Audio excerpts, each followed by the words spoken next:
guys, Phil with Weasley Studios. Drew's at work tonight, and it's been a long week, so I thought I would pop on and say, hey everybody, give some updates, things I've been working on, works in progress, things I've gotten done, which I'm really excited about, and then talk a little bit about one of the things that I'm passionate about, as far as 2D art. So, I know Drew mostly does the crafty stuff, and I'm really trying to get into the crafty stuff too, with the crochet, and hopefully with starting some cross stitch. But in the meantime, I'll show you what I have been working on, and hopefully enjoy it. And then I'll also cut in at the end some video. I need to work on a project for a swap, so I'll cut some of that in. I started the project and I wasn't paying attention to my reference and totally messed it up.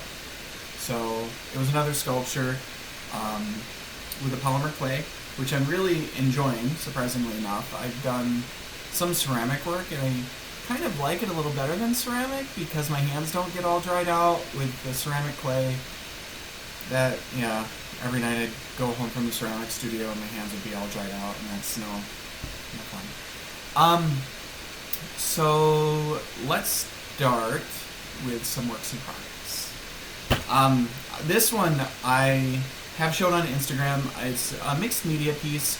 I'm doing it with polymer clay and crocheting. So it's really interesting. A lot of people said that it was inspired or reminds them of the Dark Crystal characters of them, the Skeksis. I don't know if I'm pronouncing that right. And I can totally see that. The Dark Crystal is one of my all-time favorite movies. I love it. I was very excited to see that it was coming out in comic book form, or I think it's a prequel in comic book. I have the first one. I haven't read it yet. I need to get the rest that are out. Comic book geek too, so both Drew and I are. So yeah, I have a lot of homework this week, but I thought I'd take a break and say hi and show you stuff. So here's some stuff. Here's this little dude. If you can see him pretty well. He didn't turn out too bad, the body anyway. I took, actually, the shape of a pear. The pattern I followed for the body was a pear pattern. And surprisingly enough, for most creatures, that fits really well. At least, like, bipedal, upright creatures, they tend to be bottom heavy, from what I've seen. So this little dude is turning out pretty well. I haven't worked on him for about a week, but that's kind of how my life goes. Between school and work and other crafty projects, some things take a backseat sometimes, so I cycle through them. This right here actually is yarn, and I used a pet brush to brush it out, and it makes this really fun fur. So what I did is I attached it, and you can kind of see the knots right there, if it'll focus right, like right there. So I tied it on, then took the piece, see his head's not really attached yet, took the piece, laid it down, and then just brushed it out. And yeah, some of the yarn comes off, but that's kind of the point, because then you get this really nice fluffy texture. I did it on a couple of pieces. I'll show you a teddy bear quick that I completed. Like, it was my very first crochet project, and I was really excited about it. So I made this little teddy bear using the same, I wanted him to have a little mohawk. So I tied it, like crocheted it in a bunch of rows, and it's just yarn strands when you first do it. And I'll show you one. I'll do a small quick one next video to show you how it's done. And then it makes this really awesome, depending on how dense your yarn is. This yarn was really dense. This yarn was not, so it makes it a little lighter and a little wispier. But this yarn was really dense, so it makes it a lot firmer. You know, I did not look to see what kind of yarn it was when I did it, so that probably makes a difference in terms of whether it's mostly acrylic or polyester or whatnot. So yeah, so that's a fun little technique to add fur to your crochet projects. I'm sure you could just like find fur and sew it on. When I do a project like this, typically I like to do as much as I can with one technique just to see how far I can push it. So that's what this little guy was. And I had attached his arms and stuff, and you'll see this on some of my pieces like the mandrake, just crocheting them on. So sometimes that looks really good. I don't mind it on him, but the next piece that I'll show you, which is a work in progress, I really didn't like the seam. The mandrake, it works really well. This little dude, it works really well.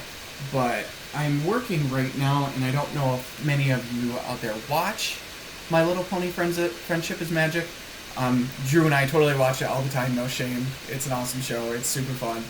But this is going to be, once it's done, Celestia from My Little Pony Friendship is Magic. So if you see, I sewed on rather than crocheted on the pieces. This piece is separate from this piece and this piece. Oh, this is my first piece trying to sew it on, so it's a little rough. Don't mind it. Could be better. I'm learning, so we'll just go with that.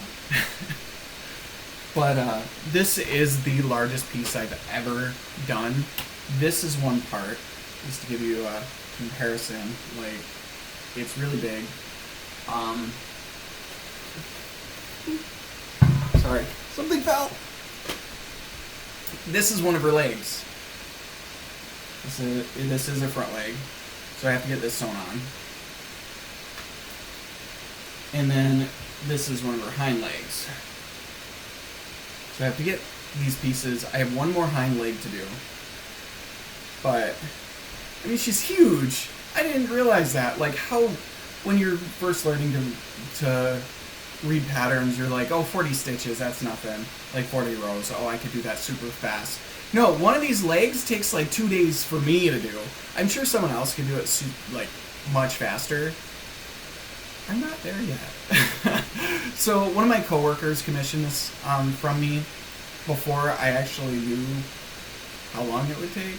And it's for her little girl who's impatiently waiting for her Princess Celestia. She asks me like once a week, and I'm like, I'm trying. Be patient. So yeah, like this leg is about the size of one of my mandrakes. Takes a while. Kids don't know that. I understand. So I have to be patient. But yeah, I'm excited how this is going to turn out. I'm not sure how I'm going to do her mane yet. I may use that same technique. The only problem with that, from the research that I've done with that technique, the yarn strands are only, like, the fibers that make up the yarn strand, the fibers are only so long when they get twisted into the yarn. So they go about 4 inches, which you measure, and again, a ruler, which is about that long. Now, those of you familiar with Princess Celestia will know, I don't think I have we don't have a example of her, but will know that this is much shorter than her mane. Her mane is actually probably double or triple this, including her tail, which is much longer. Now, one thing you can do, if you don't mind the yarn intact, is you can fray out the end and leave the yarn piece. That's not really my aesthetic. You may like it. It might work for some things, though. So I'm going to have to figure it out if I want to crochet it, if I want to use... I'm drawing a blank.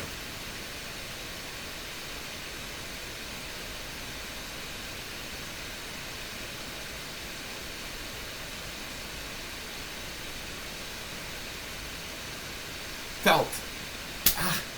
Felt. So, yeah, I have to decide how I want to finish it. The crown and the patch for Cutie Mark, which goes on the flank, as well as her eyes, I am going to do in felt. The mane, I'm not sure yet. I don't know. I suppose I could find, some wigs or colored wigs or cheap dolls or something with colored hair. I don't know.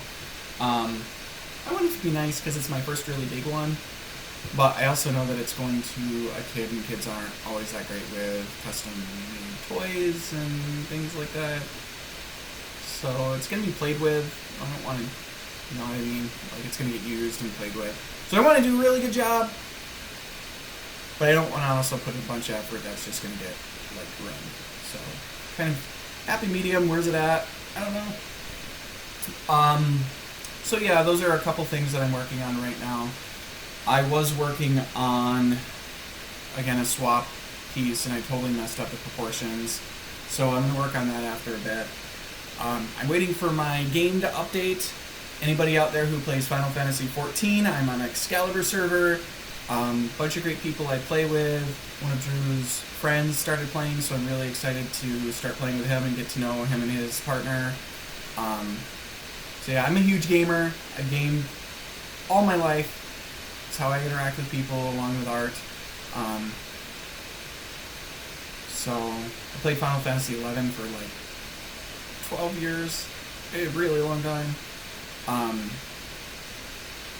So yeah. Now, part of that though, like the reason I played video games for so long in that aspect, not only did I enjoy it, but it was really hard for me physically.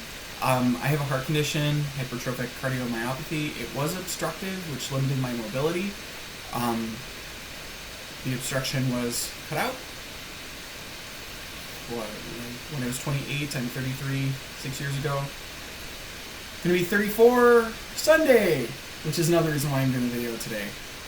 Squirrel, sorry. So, yay, my birthday's coming up. But it limited my mobility, so gaming was a way for me to explore the world when I couldn't actually get out and explore the world. I was really, really, really heavy. I lost a bunch of weight. So those of you that are struggling with your weight, I know you can do it because I did it. I'm here to support you. If you need advice, tips, tricks, let me know. Because I know what it's like. So, anyway, I'm waiting for my game to update, so yay, video time. And I totally got scroll. But I will show you a couple of finished pieces. And this back here, which is kind of fun. It's one of my favorite pieces too, but that's for later. So, last week, we're in a couple swaps. One's a bathroom swap. I'm really excited about it. It's so fun. It's funny. Like, potty swap. Stuff your swap partner's bathroom. Like, what? So, this I made for my partner. Hopefully she's not watching. If not, if she is, sorry. Yeah. Spoiled. But it is a bathroom dish. She said she liked, like functional art. So I was like, well, let's make a dish. And then a lot of her stuff was like natural, like abstracted natural stuff. And I was like, well, I've been wanting to do a honey dish. So let's make a honey dish for her jewelry, if she wears jewelry. If not, her miscellaneous items. Or it could even be a soap dish if you want, because it's polymer clay. Like, it's plastic, basically, I think. I don't know. But I did seal it, so either way. It turned out pretty cute. I don't know if you can see it. This computer doesn't focus very well. It's like honey and a honeycomb and a little bee, and it'll sit like this. So, I'm pretty happy with how that turned out. I struggled with the honey a bit. I was using a glazing medium for acrylic. And instead of mixing the paint in, which I don't know why I didn't do that to color it, I decided I was going to paint on top of it, which with yellow paint is opaque, and it takes away the translucency of the glaze in the medium. Like, I doubled my work. It was done. So I went over it with a little gold paint and a little contrasting colors, and it makes it nice and shiny, at least, and kind of gives it a little bit of that translucent look. And a little bee, he's just buzzing around, getting honey. Doesn't love honey. One of my favorite things.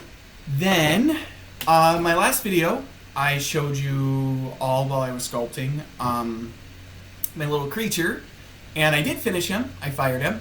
Well, cooked him in the oven, because that's what you do with polymer clay. And then I painted him. He turned out really well. I'm so excited about how he turned out. I don't really have a place for him. He's cute, but I don't have a place for him. Now, I made a new friend on Facebook and Instagram, and she expressed great interest in my little dude. So he's going to be rehomed. Shh. She doesn't know yet. She might know, but... So here he is. It turned out really well. Here he is in the glass terrarium thing. And I thought about, because originally it was like a little sculpture of like a tree with flowers and butterflies or something, and I'm like, no, I can't have that. So I took it out. But I didn't realize when I was sculpting, there's a label on it, and it says white cabbage. And I was going to cover it up with a polymer clay and paint it, and I was like, that's really freaking funny. So I cover it up. So his name,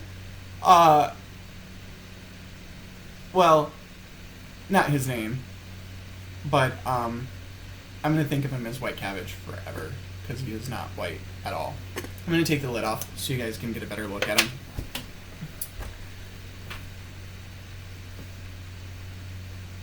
So he's nice and shiny. I like the vibrant horn. I wasn't sure what color to paint the horn and the fins.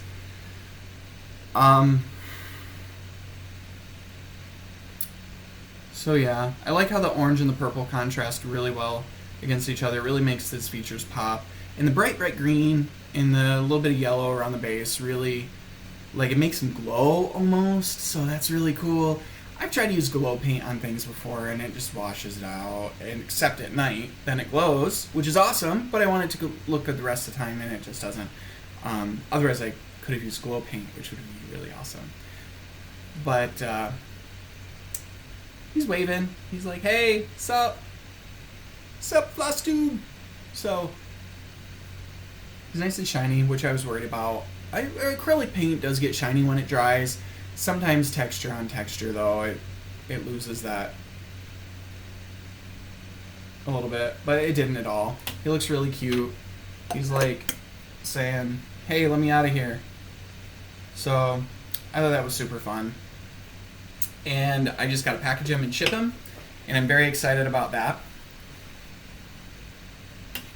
And Drew is off work. Yes! One of my favorite things. Drew's off work. So he's going to be on his way home soon. I'm very excited. He's got his finish up stuff to do.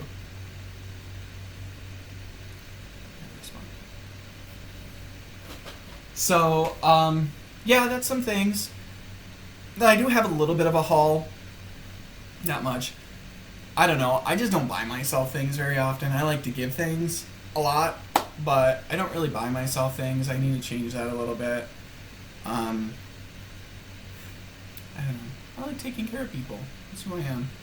No shame. But I did get myself this to help me sculpt.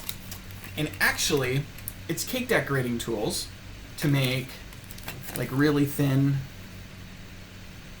like leaves and flowers and type things. So I thought I have an idea for another little figure that I want to do. And I want it to be like very floral. I love the outdoors. I love hiking. I love everything about the outdoors. Hot, cold, I don't care. It makes me feel alive. So so I want to do something that's very plant-based. Kind of honor that. I don't know. It's my aesthetic. There it is. But this will be fun. Handy dandy tools. for this sculptures, I don't know if any of you were curious at all of the tools that I was using. They're actually wax carving tools, and I use them. They're stainless steel. So I used them originally for my ceramics. I dropped the ruler. Initially in my ceramics class, because there's so many different tips, and it was only like $20, I think.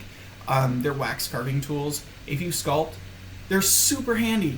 Now, I usually only use a couple of them, but there's so many different ends to make different textures and stuff, and I'm totally geeking out, but it is awesome, so check it out. The next thing that I want to talk about, because I need your help. I am working towards my degree in graphic design. However, that is not where I want to end up. My passion is for studio arts, but right now, because of my work and life schedule, I have to finish my bachelor's in graphic design, which is fine. It's a great outlet for creativity. Some people do fantastic at it. I'm okay at it. I will get better. I've just started that portion of my degree at less than a year to go.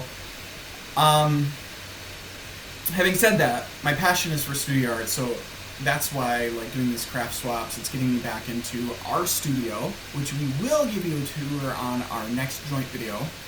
You can see. Anyway, it's getting me back into the studio. So I need your help in a project that I want to do. So when I was going to Northern State University in Aberdeen, South Dakota, I had some excellent professors. Nadia Presler, Greg Blair, Sarah Blair, Pete Killian. They're awesome. That art department is fantastic. I've been to a lot of other art departments, art schools, like since I moved to Indianapolis. You know, if you have a choice to go to school for art, in your case, right now, getting a BA instead of a BFA, they're a little different. Northern State University is one of the most reasonable schools. They have excellent facilities, and the teaching staff is freaking amazing. I love them all. I haven't seen them in 2 years, and if I seen any of them in the street, I would run up and give them a hug. They're fantastic. So while I was there, I found a passion while I was taking a drawing 2 class, because we were supposed to use mixed media for our drawing, for encaustic. Now, some of you may be familiar with what encaustic is. Others may not. Encaustic is a wax medium. So you take beeswax or paraffin wax. I, again, love of outdoors, love of nature. I prefer beeswax over paraffin. There's nothing wrong with paraffin, but it's just what I want to use. Beeswax. So, you take beeswax, and normally I like to get directly from apiaries or bee farms, but I ordered this on Amazon because I'm new to the area. I don't really know any apiaries here, but you can get this on Amazon. It's beaded, little beads of beeswax. Now, you'll melt this, and you'll mix in Damar resin. Damar resin comes from a tree.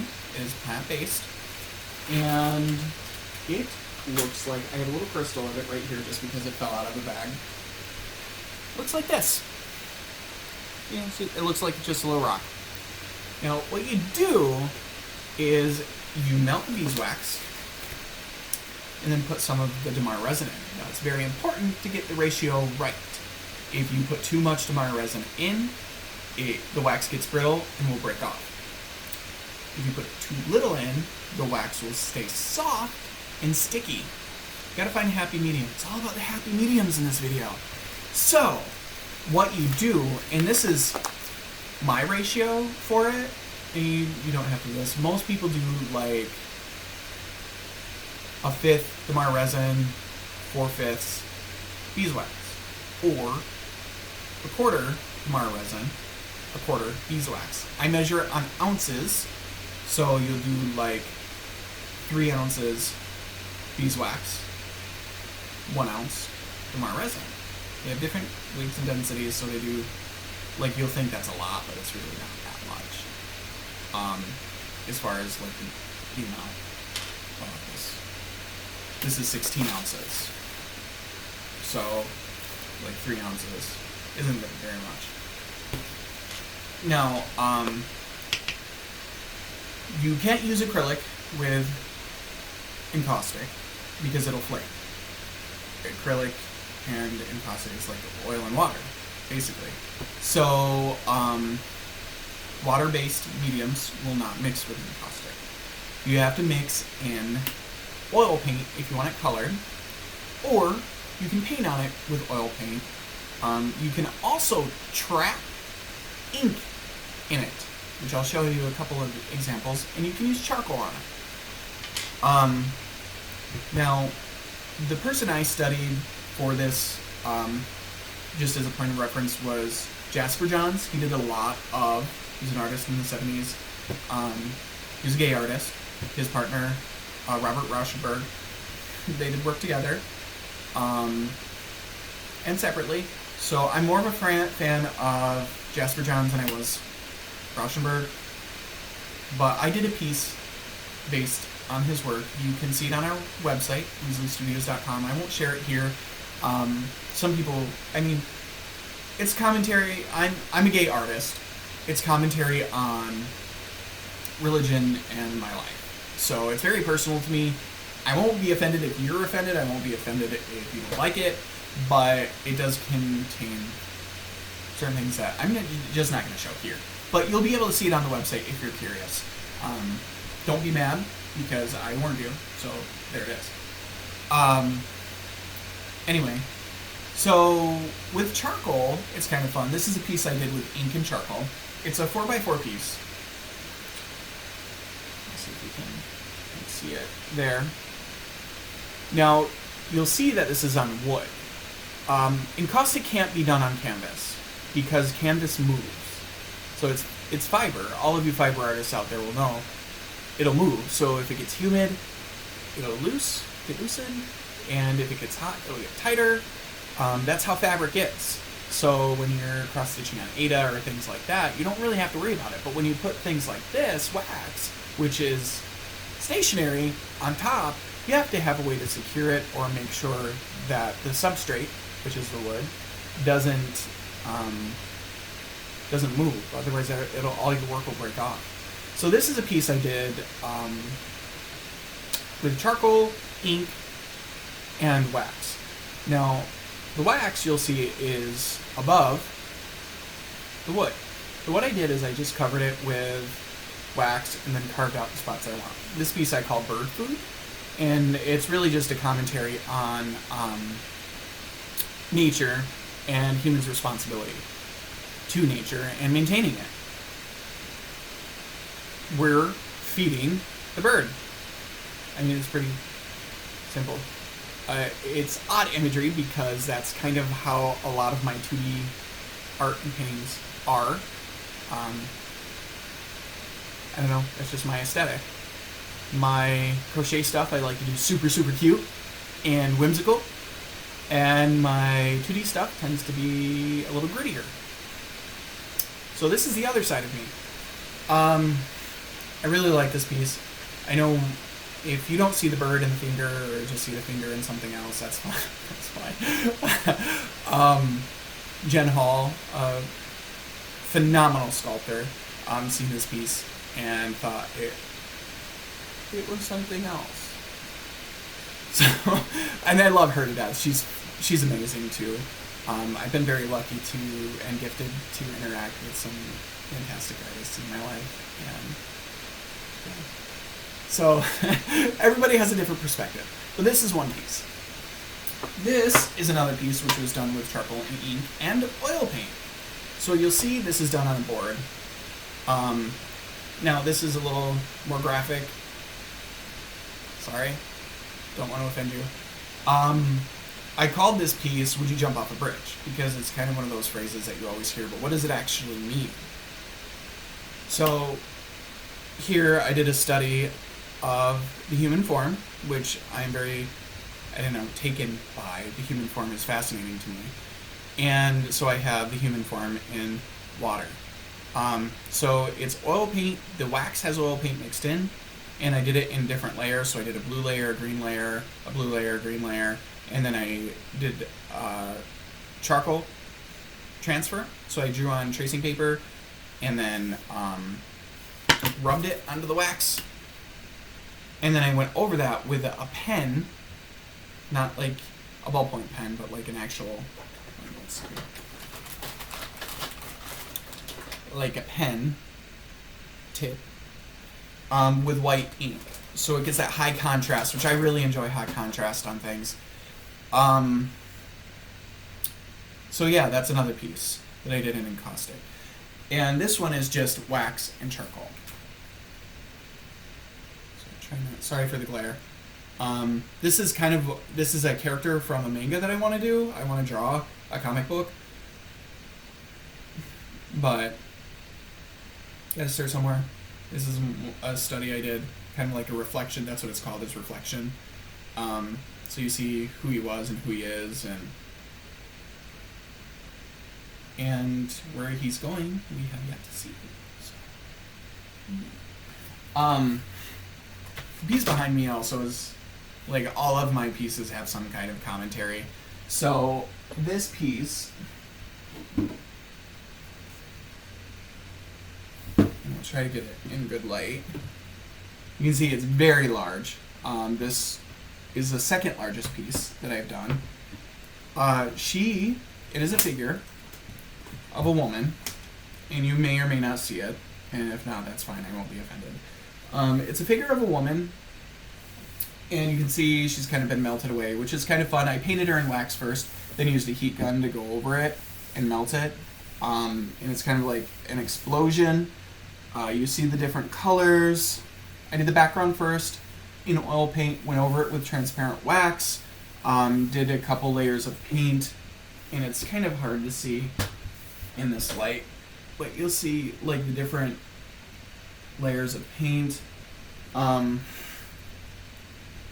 then I have silver leaf on top, and this is kind of her wedding dress. The name of this piece is Purple Bride Atomic Wedding, and it's a representation of a woman that is very, very dear to me, and what she went through, things that I seen growing up. So this particular piece is about a woman who, through marriage, lost herself. She blew up, and she's trying to find herself. So it's kind of an emotionally heavy piece for me, personally, but it's also quite striking and beautiful, just as a figurative, abstracted piece. So, the Purple Bride Atomic Wedding. And all of these I'll have uploaded on our website, mueslistudios.com. But the point of showing you these is that I'm going to work on a new encaustic series. It's something that I really have been putting off for myself, and I really want to get done, because I'm gearing up to start a master's program. This next year I need to get a portfolio put together, either a digital portfolio or a studio portfolio, or preferably both. But I want to focus it around the crafting community. After having experienced the crafting community, after having shared that part of Drew's life with him, and becoming a part of that life as well myself, the artistry and quality of the work that's being created by the crafting community is being completely overlooked. Not always, but I think that the fine art community and the crafting community, the artisans of the crafting community and the fine artisans kind of don't meet eye to eye, and I want to create a series of works that you help me create, that without the crafting community wouldn't exist. Because so many things in our lives wouldn't exist without the crafting community. That teddy bear that some kid goes to bed with every night wouldn't exist if a crafter didn't pick up his or her needle and put it together. A fine artist did not put together this teddy bear. A crafter put together this teddy bear. A fine artist put together bird food. Two completely different things. And yeah, they overlap. Some of the most notable, like quilters, amazing work, exceptional skill, and artistry. Those I have seen in museums. But I've also seen amazing examples of cross-stitching and embroidery and things like that that have not been included in art shows, that are looked down on by fine artists sometimes. My studio mate, when I went to Northern State University, overlapped her art between crafting, fiber arts, and fine art, and it made for fascinating subject matter. The pieces were amazing. I actually have a piece. It's not put up yet. It's in the closet. I need to dig that out and put it up because it's kind of cool. And yeah, so I want your help. So what I'm looking for are pieces of thread. Now, I don't want just random pieces of thread like that you cut off from your spools or whatever. What I want are those snippings that you cut off while you're doing your work. Now, some people, like Drew, he has a neat little jar that he puts his snippings in, and that's an art piece in and of itself. Every time he works on a piece, he snips it, puts his excess in the jar, and it's like halfway full. Like, it's really... So, if you do that, great. If not, if you just throw them away, go to our website, which you'll see down below, and fill out the contact us form. Those snippings, I want, because I'm going to make an art piece out of it. Every piece that I do, if you contribute to it, I'm going to write your name on the back of the piece. Now, I have one piece that I have the base done for. It is ready to start being waxed, or the encaustic being laid on it. And that is this piece. Now, I'm not sure how I'm going to lay it. I'm not sure the format. It's just, I really like this shape. So I want to do something with this. I don't care what color the threads are. I don't care. Because I don't want really, really super long pieces. Anything between like 4 inches, which I showed you earlier, and 1 inch, that length. But it has to be from pieces you're working on. So the whole point of this is that this piece could not be created without crafters. So I'm going to do a whole series on it. Hopefully I get enough pieces of thread. And I have a plan. I'm all set. I'm really excited about it. It's going to take some time, but it's something I need to focus on. So, as you can see, I use a lot of the similar colors in a lot of my works. This blue rust, vibrant yellow, really bright colors. Really, really bright colors. So yeah, I want your help to try and do that. Now, I forgot to show you one other piece. This is a oil painting that I'm working on. It's also a mixed media. I'm not sure where I'm going with it yet, but foxes are my favorite animal. I have a fox tattoo. Drew and I went and got these together. Like, I got a tattoo and he got a tattoo at the same time. It was one of our first big trips together as a couple, so anyway, I love foxes. Foxes are my thing. Flosstubes are a match. Anyway, so this is a piece that I'm working on. I'm going to say I have the structure done. I have a lot more to go on it. I haven't been putting as much time into my fine art as I have my crafting, but I've learned a lot from my crafting. I think every fine artist should take like a year of crafting. Like, learn how to crochet, learn how to cross stitch. learn how to do polymer clay. Like, I've learned so much in the last year while I'm doing this graphic design thing and working on crafting on the side. It's nuts. So, yeah, this video got really long. So on this video, I'm not going to show you any of the sculpting. I'm sorry. I know I promised that. I will do a sculpting video, or maybe a crochet video, because I have some commissions to finish. Yeah, I'm feeling a little overwhelmed right now. That's why I got back into playing my video game. Stress reliever, like, I'm in a new position at work. Yay, promotion. My birthday's coming up. I'm working on all these craft projects. I have homework. So much homework. I have an 8-page paper due this weekend. It's not fun. But it'll be okay, because it will be. So, thank you all for joining me. More crafting next time, less fine art, because that's not what you guys come here to see. So, I hope you all have a fabulous weekend. We love you all. Thank you for joining. And until next time.